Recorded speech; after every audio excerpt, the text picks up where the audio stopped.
사랑하는 은혜와 진리 장로교회 교우 여러분, 어젯밤도 평안하셨습니까? 오늘도 이 세상 속에서 예수 그리스도를 드러내는 제자의 사명을 감당하는 저와 여러분이 되시기를 주님의 이름으로 축원합니다. 오늘 새벽에 만나 본문은 민수기 9장 1절에서 23절입니다. 민수기 9장 1절에서 23절을 제가 읽어드리겠습니다.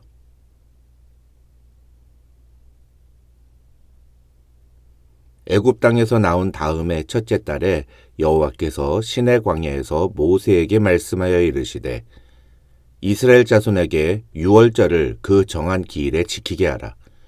그 정한 기일 곧 이달 14째 날 해 질 때에 너희는 그것을 지키되 그 모든 율례와 그 모든 규례대로 지킬지니라.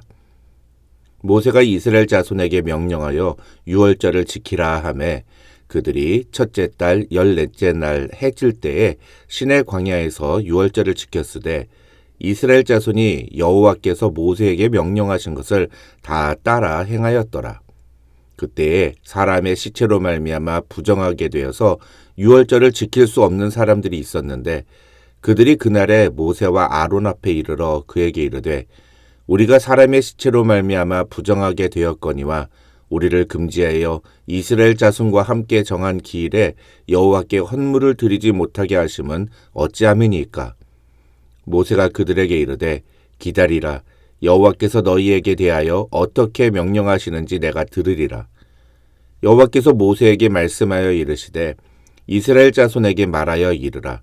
너희나 너희 후손 중에 시체로 말미암아 부정하게 되든지 먼 여행 중에 있다 할지라도 다 여호와 앞에 마땅히 유월절을 지키되 둘째 달 14째 날 해 질 때에 그것을 지켜서 어린 양의 무교병과 쓴 나물을 아울러 먹을 것이요 아침까지 그것을 조금도 남겨두지 말며 그 뼈를 하나도 꺾지 말아서 유월절 모든 율례대로 지킬 것이니라. 그러나 사람이 정결하기도 하고 여행 중에도 있지 아니하면서 유월절을 지키지 아니하는 자는 그 백성 중에서 끊어지리니 이런 사람은 그 정한 기일에 여호와께 헌물을 드리지 아니하였은즉 그 죄를 담당할지며 만일 타국인이 너희 중에 거류하여 여호와 앞에 유월절을 지키고자 하면 유월절 율례대로 그 규례를 따라서 행할지니 거류민에게나 본토인에게나 그 율례는 동일할 것이니라. 성막을 세운 날에 구름이 성막 곧 증거의 성막을 덮었고 저녁이 되면 성막 위에 불 모양 같은 것이 나타나서 아침까지 이르렀으되 항상 그러하여 낮에는 구름이 그것을 덮었고 밤이면 불 모양이 있었는데 구름이 성막에서 떠오르는 때에는 이스라엘 자손이 곧 행진하였고 구름이 머무는 곳에 이스라엘 자손이 진을 쳤으니 이스라엘 자손이 여호와의 명령을 따라 행진하였고 여호와의 명령을 따라 진을 쳤으며 구름이 성막 위에 머무는 동안에는 그들이 진영에 머물렀고 구름이 성막 위에 머무는 날이 오랠 때에는 이스라엘 자손이 여호와의 명령을 지켜 행진하지 아니하였으며 혹시 구름이 성막 위에 머무는 날이 적을 때에도 그들이 다만 여호와의 명령을 따라 진영에 머물고 여호와의 명령을 따라 행진하였으며 혹시 구름이 저녁부터 아침까지 있다가 아침에 그 구름이 떠오를 때에는 그들이 행진하였고 구름이 밤낮 있다가 떠오르면 곧 행진하였으며 이틀이든지 한날이든지 1년이든지 구름이 성막 위에 머물러 있을 동안에는 이스라엘 자손이 진영에 머물고 행진하지 아니하다가 떠오르면 행진하였으니 곧 그들이 여호와의 명령을 따라 진을 치며 여호와의 명령을 따라 행진하고 또 모세를 통하여 이르신 여호와의 명령을 따라 여호와의 직임을 지켰더라. 오늘 본문인 민수기 9장은 크게 세 부분으로 나눌 수 있습니다. 먼저 1절에서 5절에는 유월절 절기를 지킬 것을 명령하시는 하나님의 말씀에 모세와 이스라엘 자손들이 그 명령대로 준행했다는 내용이 기록되어 있습니다. 그 다음 6절부터 14절에는 유월절 절기를 지킬 수 없는 상황에 놓인 사람들에 대한 하나님의 결정을 비롯하여 유월절 절기를 지키지 않는 자에 대한 하나님의 판결이 기록되어 있고 마지막으로 15절부터 23절에는 성막을 세운 날부터 시작하여 이스라엘 민족이 가나안 땅에 들어갈 때까지 성막 위에 임했던 구름에 대한 내용이 기록되어 있습니다. 사실 이 민수기 9장은 민수기 1장보다 시간적으로는 더 먼저 있었던 사건입니다. 민수기 1장 1절을 보면 첫 번째 인구 조사는 이스라엘 자손이 애굽 땅에서 나온 후 둘째 해 둘째 달 첫째 날, 즉 출애굽 2년 2월 1일에 진행했습니다. 반면에 오늘 본문 1절과 3절을 보면 하나님이 유월절을 지키라고 하신 날짜는 애굽 땅에서 나온 다음에, 즉 둘째 해 첫째 달 14째 날, 즉 출애굽 2년 1월 14일입니다. 이것은 민수기의 저자인 모세가 시간적으로는 먼저 있었던 사건인 이 9장을 의도적으로 1장부터 8장 다음에 배치했다는 것이라고 볼 수 있습니다. 학자들은 그 이유가 10장부터 시작되는 이스라엘 백성들의 광야 행진과 연관이 있다고 설명합니다. 즉 이제부터 시작되는 가나안으로의 행진에 앞서 이스라엘 백성들이 가져야 할 자세가 무엇인지를 이야기하려는 것이 바로 이 9장의 의도라는 것입니다. 그렇다면 그 의도가 무엇일까요?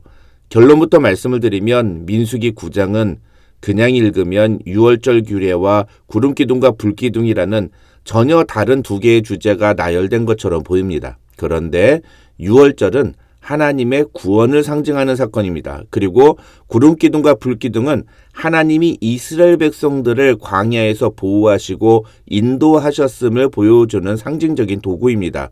그런데 오늘 본문에서 계속적으로 반복되는 굉장히 중요한 표현이 하나 있습니다. 그것은 바로 여호와의 명령을 따라라는 표현입니다. 그래서 이 민수기 9장에 나오는 두 가지 주제인 하나님의 구원과 하나님의 인도하심, 보호하심이라는 두 개의 주제를 여호와의 명령을 따라라는 표현과 연결해서 생각해 보면 이 민수기 9장은 하나님의 백성은 하나님의 구원하심을 기억하고 하나님의 인도하심을 따라 하나님의 명령대로 살아가는 존재들이어야 한다는 것을 이야기하고 있다고 볼 수 있습니다. 이러한 큰 그림을 전제로 이제 민수기 9장에 담긴 세 가지 내용을 살펴보겠습니다. 먼저 1절로 5절에는 유월절 절기를 지키라는 하나님의 명령과 그에 순종하는 모세와 이스라엘 자손들의 이야기가 기록되어 있습니다. 말씀드린 것처럼 유월절은 이스라엘 백성들이 애굽의 종살이에서 해방된 날을 기념하는 날입니다. 그것은 전적으로 하나님의 역사하심에 의한 결과였습니다. 따라서 이스라엘 백성들에게 있어서 유월절을 지킨다는 것은 하나님이 우리를 구원하셨다는 사실을 다시 한번 기억하는 시간이라고 할 수 있습니다.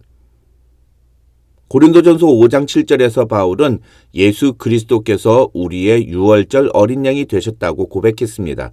그렇기 때문에 우리는 예수 그리스도의 죽으심을 날마다 기억하며 그 은혜를 믿음으로 고백해야 합니다. 그것이 오늘날 우리가 지켜야 할 유월절 절기라고 할 수 있습니다. 둘째로 6절에서 14절에는 유월절을 지키라는 명령에 모든 이스라엘 자손들이 순종하려 했는데 하필이면 그 기간에 사람의 시체로 말미암아 부정하게 되어서 유월절을 지킬 수 없게 된 사람들이 모세와 아론에게 찾아와서 자신들이 어떻게 해야 하는지를 묻는 내용이 기록되어 있습니다. 이들이 유월절을 지킬 수 없다고 생각한 것은 시체를 만지는 자는 부정한 자로 간주되어서 7일간 진영 밖에 나가 있어야 했기 때문입니다. 그래서 자신들은 유월절 절기 제사에 참석하지 못하니까 유월절을 지킬 수 없다고 생각했던 것입니다. 그런데 여기서 우리가 주목해야 하는 것은 지금 이 사람들이 이런 이야기를 하는 것은 자신들이 유월절 절기 행사에 참여하지 못하는 것이 안타까워서가 아니라 자신들의 권리가 박탈되었다고 생각하기 때문이라는 것입니다. 중요한 건 하나님은 시체 때문에 부정하게 된 사람은 유월절 절기를 지키지 말라고 말씀하신 적이 없다는 것입니다. 시체를 만짐으로 부정하게 된 자는 유월절을 지킬 수 없다고 생각한 것은 전적으로 그들의 판단입니다. 그런데 그들은 자신들의 판단에 근거하여 모세에게 항의를 하고 있는 것입니다. 이것을 어떻게 그들의 판단이라고 말할 수 있느냐 하면은 이것이 만약 율법에 따른 판단이었다면 모세는 주저하지 않고 그에 대해 대답했을 것입니다. 그러나 모세는 이러한 사람들의 항의에 즉각적인 대답을 내놓는 대신에 하나님께서 너희에게 대하여 어떻게 명령하시는지 내가 들으리라고 대답합니다. 하나님은 부정한 자도 절기에 참여할 수 있으나 한 달 뒤에 유월절 절기를 지키라고 말씀하십니다. 아울러 하나님은 부정하지도 않고 여행 중이지도 않으면서 절기를 지키지 않는 자는 백성 중에서 끊어질 것이다. 이렇게 말씀하십니다. 백성 중에서 끊어진다는 것은 단순한 죽음을 의미하는 것이 아니라 하나님과의 관계에서 끊어진다는 것을 의미합니다. 또한 하나님은 유대인이 아닌 외국인이 유월절 절기를 지키기 원할 경우에는 유월절 율례대로 유대인과 동일하게 그 규례를 지키게 하면 된다고 말씀하십니다. 이러한 하나님의 답변은 율법의 적용과 그 기준의 유연성을 보여주는 것입니다. 다시 말해서 하나님은 스트릭한 분이 아니라 예외적인 상황을 얼마든지 이해하고 그에 대한 대안을 주시는 분이라는 것입니다. 그러나 할 수 있는데도 안 하는 것에 대해서는 엄격하게 대하십니다. 할 수 없는 상황에 대해서는 할 수 있을 때 하라고 말씀하시지만 할 수 있는데도 안 하는 사람은 하나님의 징계와 심판을 피할 수 없습니다. 마지막으로 15절에서 23절에는 광야에서 이스라엘 백성들을 보호하시며 인도하시는 하나님을 구름을 통해 보여주신 하나님의 은혜에 대한 이야기가 기록되어 있습니다. 이 구름 기둥은 하나님의 임재를 상징하는 구름입니다. 이 구름 기둥은 낮에는 구름으로 밤에는 불 모양으로 나타나서 이스라엘 백성들을 뜨거운 태양과 추운 사막 기후로부터 지키고 보호했습니다. 그래서 이 구름을 볼 때마다 이스라엘 백성들은 하나님이 자신들과 함께 하시며 자신들을 인도하시며 자신들을 보호하신다는 사실을 기억하고 깨달아야 했습니다. 가나안 행군을 앞두고 모세가 다시 한번 이 구름에 대해 이야기하는 것은 바로 그런 이유입니다. 앞으로 가나안을 향해 나아가는 이 길에 이스라엘 백성들이 절대로 잊지 말아야 할 것이 무엇이냐? 그것은 우리와 함께 하시며 우리를 인도하시고 보호하시는 하나님을 절대 잊지 말고 그 하나님의 명령대로 순종하며 살아가야 한다는 것입니다. 이렇게 모세는 민수기 9장을 통해서 이스라엘 백성들에게 우리가 지금 여기까지 오게 된 것이 무엇 때문인가를 기억하라고 말합니다. 그리고 이것을 통해 앞으로 너희가 가나안 땅에 들어가더라도 절대로 잊지 말아야 할 것이 무엇인지를 이야기합니다. 이 명령은 오늘 우리에게도 유효합니다. 우리는 날마다 예수 그리스도의 십자가 구속을 기억하며 살아가야 합니다. 그리고 광야 같은 인생길에서 우리와 늘 함께 하시며 우리를 인도하시며 보호하시는 하나님의 그 은혜를 기억해야 합니다. 그리고 그 하나님의 명령대로 순종하는 삶을 살아야 합니다. 그것이 바로 이 민수기 9장이 우리에게 제시하는 메시지인 것입니다. 오늘도 우리를 구원하시며 보호하시는 하나님을 기억하며 그 말씀대로 순종하는 저와 여러분이 되시기를 주님의 이름으로 축원합니다.